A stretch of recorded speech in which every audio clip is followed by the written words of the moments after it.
ઘણા લોકો મને પૂછે છે કે તમે બ્લાઉઝની અને ડ્રેસની ડિઝાઇન તો ઘણી બનાવી, પણ જેન્ટ્સના કુર્તાની ડિઝાઇન ક્યારે બનાવી છે?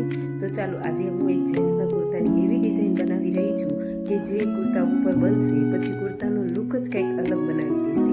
ચાલો આજે આપણે જોઈએ.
તો આવી યુનિક ડિઝાઇન જોવા માટે ખાટલી વર્ક બાય ખુશી પેજને ફોલો કરજો. અને આ ડિઝાઇન તમને કેવી લાગી? આ ડિઝાઇનને તમે 10માંથી કેટલા માર્ક્સ આપશો? કમેન્ટમાં મને તમે જરૂર જણાવજો.